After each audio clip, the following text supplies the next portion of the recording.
Hello students, welcome back to my channel. In this video, I will be explaining you some of the important theorems and properties related to the circles which will help you in solving questions related to the same concept. And in the next video, I will explain the applications of these properties while solving the sums.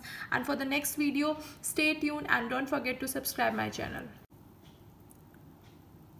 So first I will explain you the chord properties of a circle, and you know what is a chord. Chord is a line segment which joins the 2 points on the circle.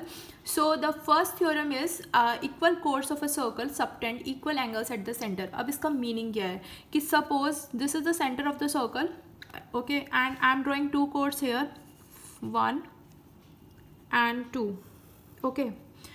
Now they have written that equal chords of a circle subtend equal angles at the center. So it means the chords are equal. So AB is equal to CD, let us say. Okay.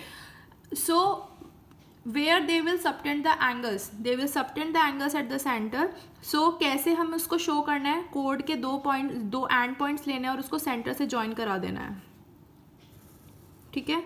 तो इस वाली code ने centre पे angle बनाया ये वाला, और इस वाली कोड ने आपका सेंटर पे एंगल बनाया ये वाला. ठीक है.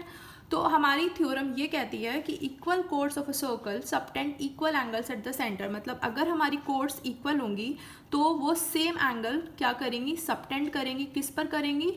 आपके सेंटर पर. इसको हम प्रूव कैसे कर सकते हैं? We can prove this theorem just by making these two triangles congruent. अगर हम इन दोनों ट्राइंगल्स को कॉन्ग्रेंट प्रूव कर दें, then we can prove that equal chords of a circle subtend equal angles at the centre. So to prove this thing, we will take both triangles. So in triangle, I am naming the center as O. In triangle AOB and triangle COD. So you need three things to make them congruent. So I am having AB is equal to CD because the chords are equal. Chords are equal. Okay.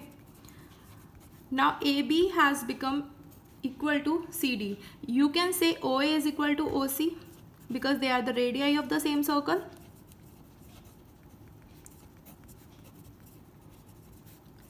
And in the same way, you can write OD is equal to OB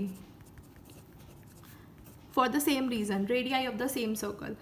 So it means that both triangles are congruent. By which congruence? By SSS congruence. Okay.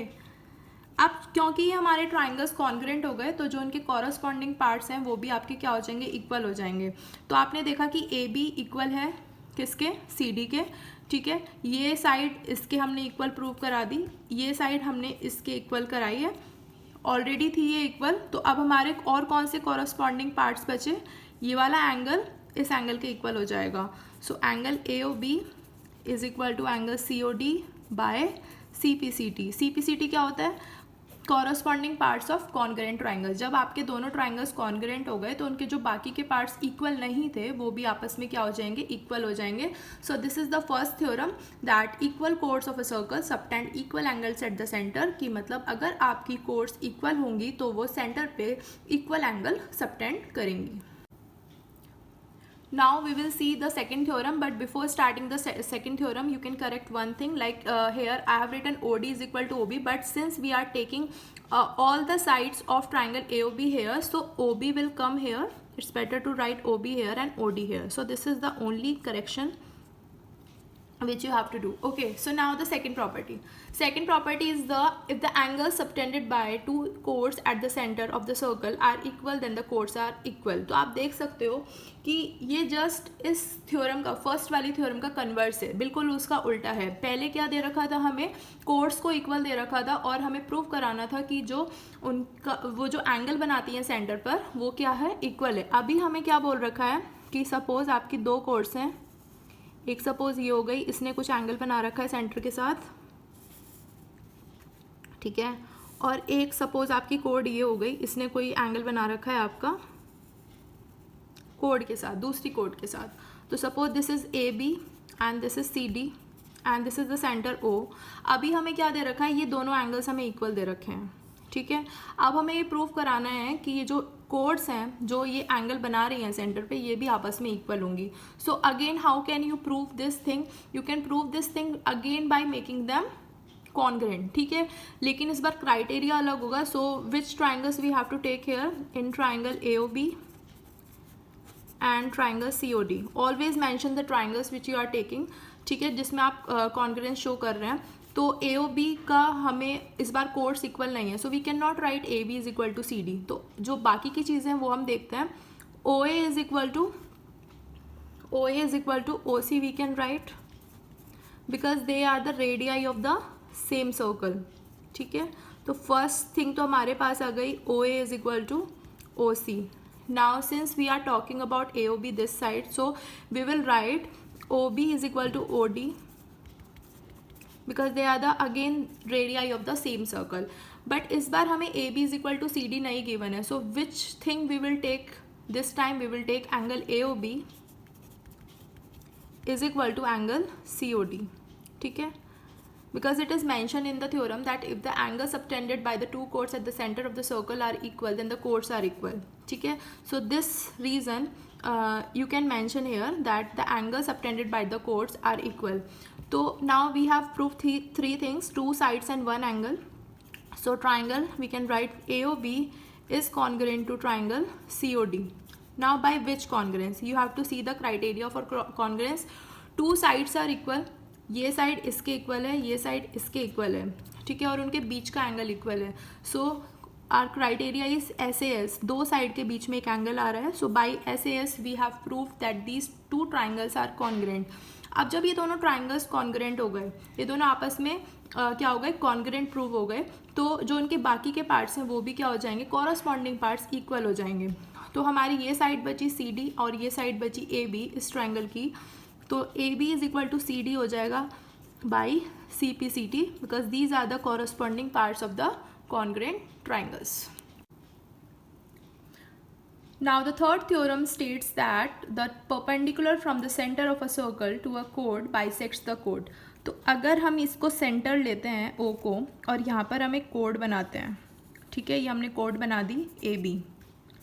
ठीक है, अब हमारे उसमें theorem में ये लिखा है the perpendicular from the centre. और परपेंडिकुलर क्या होता है? 90 डिग्री का angle. The perpendicular from the centre of a circle to a code bisects the code. अगर कोई परपेंडिकुलर सेंटर से कहाँ आता है? कोड के ऊपर आता है. सेंटर से कोड के ऊपर आता है और वो 90 डिग्री का एंगल बनाता है. ठीक है, अगर ये यहाँ पर 90 डिग्री का एंगल बना रहा है तो इसका मतलब है ये इस पूरी कोड को दो इक्वल पार्ट्स में डिवाइड कर रहा है. बाइसेक्ट का मतलब क्या होता है? दो इक्वल पार्ट्स में. इट मीन्स ये जो हमें पॉइंट मिला इंटरसेक्शन का. ठीक है, तो ये इसमें थ्योरम में ये लिखा है the perpendicular from the centre of a circle to a code bisect the code. तो इस कोड को AB को उसने दो पार्ट में क्या कर दिया? डिवाइड कर दिया. So it means AM is equal to MB. ठीक है, अब हमें इसको कैसे प्रूव करना है? Again we can make two triangles. I am joining OA and OB. This is by construction. ठीक है, अब हमें इनको क्या करना है? प्रूव करना है. Join OA and OB. हमें प्रूव क्या करना है? हमें प्रूव करना है कि AM is equal to MB. So one triangle I am taking OM में and another triangle I am taking OMB. ठीक है, अब इसमें हमें ये देखना है कि लाइक क्या क्या चीज़ें इक्वल है हमारी. तो ये तो अभी इक्वल नहीं है. AM is equal to MB तो हमें प्रूव करना है. तो आप देख सकते हो एक तो 90 डिग्री इक्वल है हमारा. रेडियस इक्वल है हमारी because OA and OB are the radii of the same circle and this OM line segment is common in both the triangles. So one hypotenuse one side and 190 degree angle. कौन सा congruence होता है? वो होता है RHS congruence. Right angle hypotenuse and one side of a right angle triangle. So in these two triangles angle OMA is equal to angle OMB each 90 क्योंकि वो दोनों क्या हैं? 90 डिग्री के एंगल्स हैं. ठीक है, उसके बाद हम लिखेंगे hypotenuse means OA is equal to OB. ठीक है, radii of the same circle. Now the third thing which is left is OM is equal to OM which is one of the side of the right triangles. ठीक है, right triangle common. So therefore triangle OMA is congruent to triangle OMB by which criteria? By RHS congruence.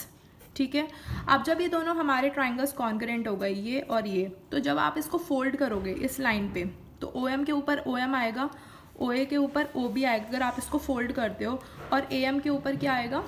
BM. ठीक है, तो AM और BM क्या है? इसके corresponding parts हैं, और वो बाई CP/CT क्या हो जाएंगे? इक्वल हो जाएंगे. और हमें यही प्रूव करना था कि अगर सेंटर से कोड पर कोई परपेंडिकुलर आता है तो वो परपेंडिकुलर कोड को दो इक्वल पार्ट्स में डिवाइड कर देता है, मतलब AM is equal to BM. Now the fourth theorem is it is just the converse of the theorem number 3, the line drawn through the center of a circle. ठीक है, to bisect a chord is perpendicular to the chord. तो आप ये देख सकते हो कि ये बिल्कुल इसका उल्टा है. अभी जब मैं इसका फिगर ड्रॉ करूँगी तो आपको ये समझ में आ जाएगा.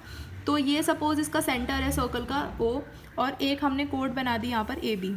ठीक है, अब आप थ्योरम को रीड करो. The line drawn through the centre of a circle to bisect a code is perpendicular to the code.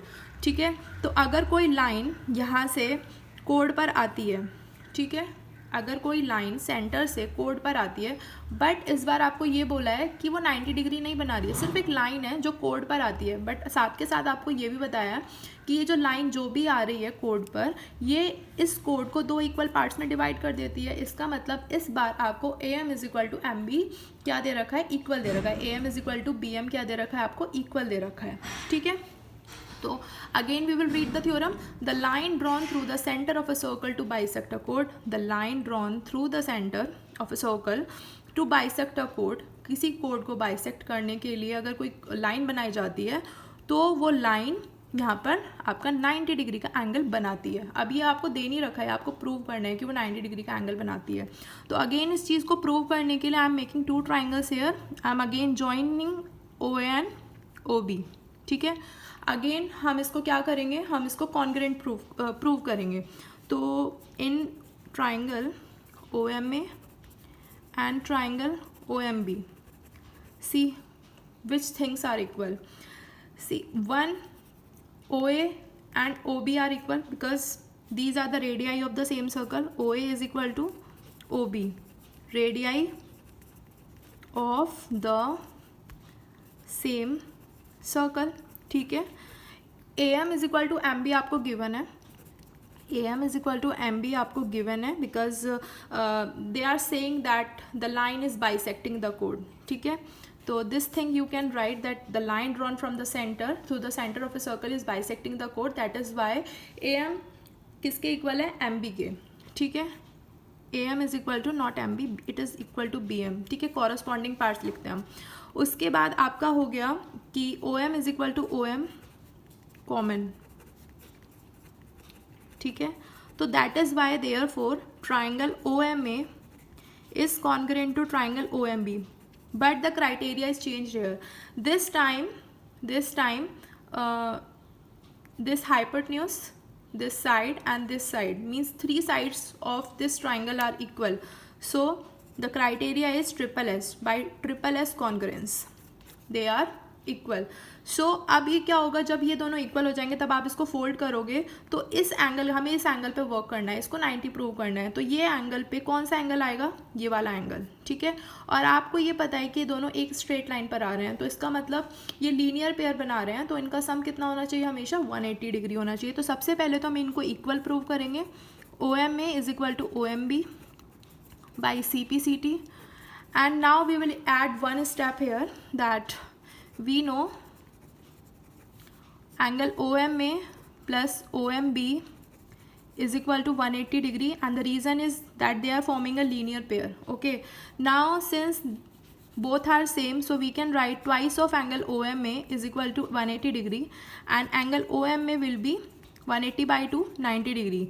तो जब OMA 90 हो जाएगा और OMB उसके इक्वल है तो दोनों क्या हो जाएंगे? आपके 90 डिग्री के हो जाएंगे.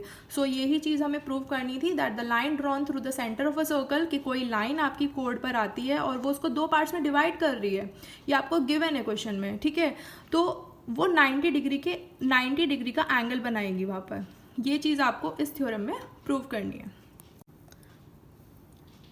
Now the fifth property of the circle states that equal chords of a circle are equidistant from the center. ठीक है, इसका मतलब ये है कि अगर एक सर्कल है, उसका सेंटर O है और उसमें आपने दो chords ड्रॉ की हैं जो कि इक्वल है ना, तो वो सेंटर से इक्वल डिस्टेंसेस पर होंगी. मतलब अगर इस कोड की डिस्टेंस सेंटर से 5 सेंटीमीटर है तो दूसरी कोड जो कि पहली कोड के इक्वल है वो भी आपकी 5 सेंटीमीटर के इक्वल होगी. ठीक है, सो equal chords of a circle are equidistant from the center.